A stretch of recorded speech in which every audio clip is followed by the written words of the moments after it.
Well, I think it must fill some void for people to get into and enjoy this book and give the positive feedback that they have. It must be filling some void of some sort.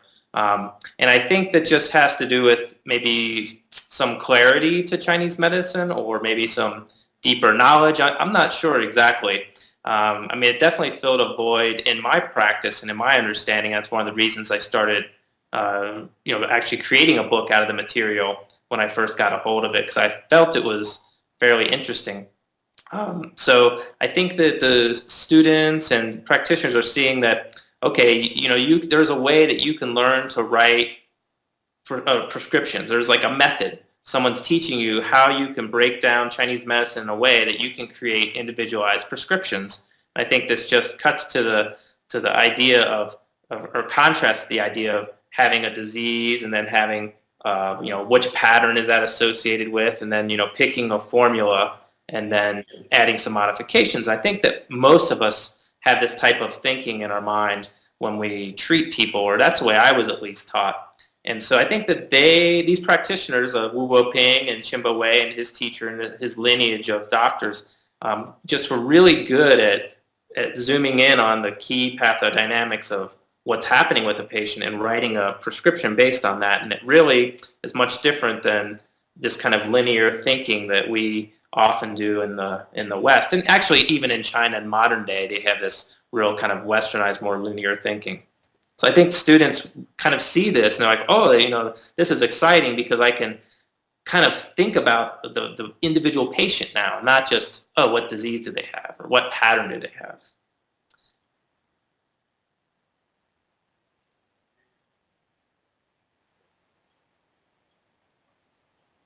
Yeah, I mean, I think that's what most people want in Chinese medicine. It's just, how do you do that? I mean, it's actually a big question. How do you take the material that we have and start to construct these formulas and create individual prescriptions? I think that's actually a big question. And I mean, they've thought about this a lot, and they really have figured out a way to kind of teach that. And I think that that's intangible for people, and they get excited about it.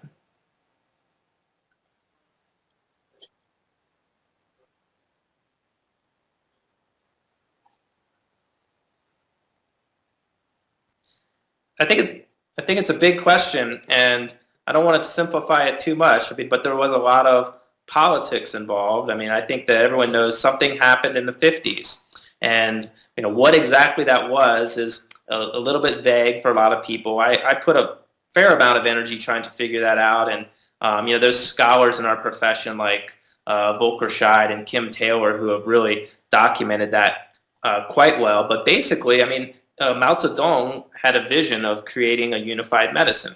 He wanted to take Western medicine and have that as the template for all medicine. And really, he wanted Chinese medicine just to be a part of Western medicine. And it wasn't that he was integrating it on equal terms. It really was about how do we fit Chinese medicine into Western medicine. And there was a period of time where he really said that, really believed that he didn't want any Chinese medicine to exist. He wanted it all to be integrated in Western medicine. So what happened, of course, is they start to take the Western paradigm and fit Chinese medicine into it. And to do that, they had to kind of restructure the thinking and make it fit and be very linear. And this is how I think the process occurred, where we really emphasize disease and then these patterns underneath and with certain formulas. And it makes it really easy for research, and it also makes it very easy to learn because it's just A equals B, then then B, C, D, like these flowchart things that everyone sees. And I think that this is what happened at that time period. And Qin Bo-Wei actually was against this integration in this manner. He spoke out pretty loudly about it and wrote a letter with some other famous practitioners at the time to the government, and it actually probably cost him his life, because when the Cultural Revolution hit, they made him clean toilets and he got very sick. At this point, they demoted him from being a doctor. But he did speak out and said, this is not going to help Chinese medicine. We need to preserve the traditional model and the traditional way of thinking, and a way of looking at classic texts and using that to base our process. And so there was definitely this split that occurred. And I'm not going to say one's better than the other. I think they're just different. A lot of people obviously today feel that the modern TCM method with this, Western umbrella is a great thing. It makes a lot of things easier. But I think clinically there's a lot to be desired about that. And that's kind of what I found when I started to get into real life practice is the results maybe weren't as good as they said they were going to be. You look at you fit the person perfect into the little box, you give the formula, and it doesn't work.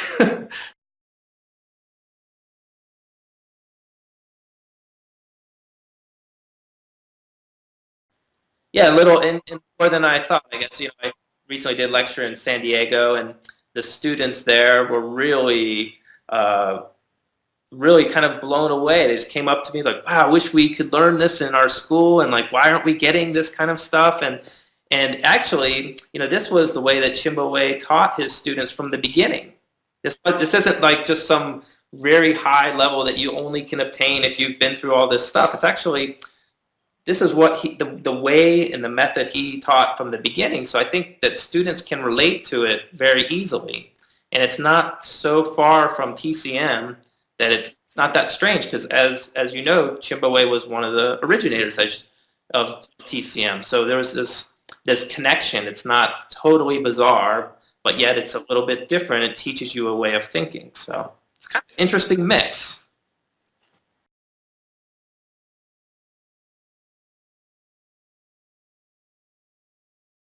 It's a good question. I think it is both, and I try to kind of gear it as, or kind of structure it as filling both of these kind of voids. It's a textbook in that it's very clinically based, and you can learn from it and study it. And there's a lot of question and answers that I originally asked to Dr. Wu, or I had questions in my mind that I found answers in other Qin Bo-Wei texts that I put in there to make it more of a textbook. So how do you think about these issues? Why are they using this herb? They don't tell you why they pick a certain herb in a formula. Chinese medicine's notorious for not telling you the answer. They just give you a formula and say, use it, right? And so I really wanted to make it something where you could say, well, why is this herb there? Why is that herb there? Why are these two combined like this? Why did they put this herb in there? Because the original formula that this is based on had, Hopo in it. Why did they take Hopo out? So these are the kind of questions I think that teach you how to think, and originally in the idea. But as far as using it as a manual, it's set up where you can have a patient in front of you and easily say, okay, well, what's their main etiology or main cause of disease? Okay, it's phlegm. Okay, well, what treatment principle do you want to use? I want to clear, heat, transform phlegm. And then there's a formula that, of course, you can just use, and then you can modify some modifications there. So I think that it has the flexibility to be used in both ways. I mean, I think most people probably will use it as a manual first, and then start to get used to it, and then maybe read it. But I have no idea how people are using it right now. I mean, people are certainly reading the question and answers. That's what a lot of people have given me feedback about. I think clinically, the strength, it really is in the clinical application of it all.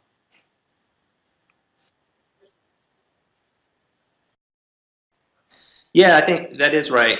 I think that's a plus and a minus. At the time that Qin Bo-Wei created this, his vision was really to strip away the lines between these schools of thought. There's these Shang Hanlan practitioners, and that's all they did. And then there's the Wenbing practitioners, and you have the spleen school, Li Dong Yuan people, and you have all these separate kind of shui pais, or these currents in Chinese medicine, right? And so his idea was to strip away all these and put it all together in one system. And so he did that. I think that's actually very important. I think that's probably one of the most valuable things about the book. On the downside, of course, you lose a little bit of the roots. Where is this idea from? So actually, in the original text, he doesn't tell you where his formulas are from. And that's in my version of the book. You'll notice I put in, okay, this classical formula is where he got the idea for his formula, or these 2 or 3 formulas. So I try to link it up a little bit, and I've personally went back to some of these classic formulas and read more about them and tried to get more information on where he's coming from. So I think there's a bridge that happens that you can go into these classic books and study and get more in-depth knowledge. But yeah, he does strip away that a little bit. And I've never spoken to Qin Bo-Wei personally, obviously, so I can't say for sure why. But I think it's just because he was creating a model that he wanted to. His thought is people are people, and to make these distinctions is artificial. Is this a Shanghan person or is this a Wenbing person? He doesn't believe that that's actually very valid. He says maybe you have both. Why does it have to be either or? Why can't you put Shanghan and Wenbing idea together?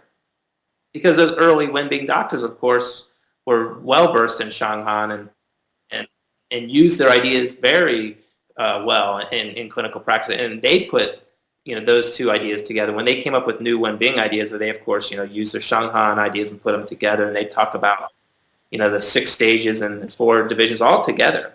I think it was later, like in the 1800s, actually, that this big divide happened, where they started to say, okay, I'm a Shanghan practitioner, and I'm better than these guys, and this guy's better than this guy, or whatever. Or they wanted to distinguish themselves. And so I think it was not just Qin Bo-Wei at that time, it was the culture. Mao Zedong was really trying to strip away a lot of this stuff. So even TCM in general is somewhat gotten rid of more classical roots. I mean, they have taken bits and pieces from the past. They just did it in a different way than Qin Bo-Wei did it.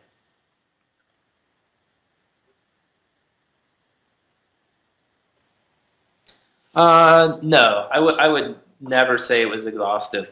I think it's the core ideas that you need to practice, and I think that Wu Ping said, the vast majority of diseases that he sees in the clinic, can be addressed by these methods. But of course, when you read Qin Bo-Wei's other material, he goes into some other treatment methods, or maybe just not necessarily dramatically different, but just modifications of some of the ones he talked about in this text. I think it's a foundation that can go a lot of different ways. And I think even as a modern practitioner and student, you can take those 56 and maybe you really enjoy this idea from a Qing Dynasty doctor that's not discussed in this book. Well, you can easily integrate that in. I mean, it's teaching you a way to think and a way to organize your material. So Dingan his teacher, I think, had 106 methods. So Qin Bo-Wei had 56 methods. I think that you could have 200 methods if you wanted. But really, it's like, how many do you need to understand core Chinese medicine, and then you can branch out from there.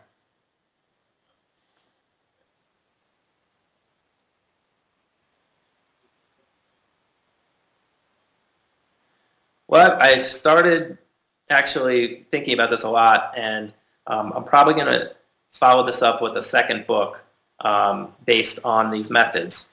And so what I'm doing in my lectures is actually finding case studies from Qin Bo-Wei, from Wu Ping, from Ding Ganran. I mean, I have thousands of case studies now from all these guys. And I'm looking through them and picking out ones that fit the methods. And then you see in real life how they apply it. So, one of the questions is, do you just use those methods, by themselves, and is that it? Well, you can, but also you can combine them. And that's what these guys start to do. The more complicated cases, you have to learn to combine them. And so there's a lot that I didn't get to talk about in the book because I really was trying to not put any of my opinions into it. Really just, this is what Qin Bo-Wei says, this is what Dr. Wu says, and that's it. So I have quite a bit of ideas to further elaborate and explain some of the fine points in the text, as well as putting together these case studies that demonstrate it. So I think it's going to be kind of a case study book that I want to integrate into the 56 methods. And that's kind of what I'm working on, and trying to do these lectures to help people understand the text. I mean, at the beginning, I think people get a little overwhelmed because it's not set up like they're used to. The book, the 56 methods, they're used to looking at a disease and finding a pattern. So it takes a little instruction on how to start to think about patients in this manner, more about, okay, what's the pathogen or pathodynamic, and then how do you address that? So I kind of really enjoying explaining that to people and seeing them use it in the clinic.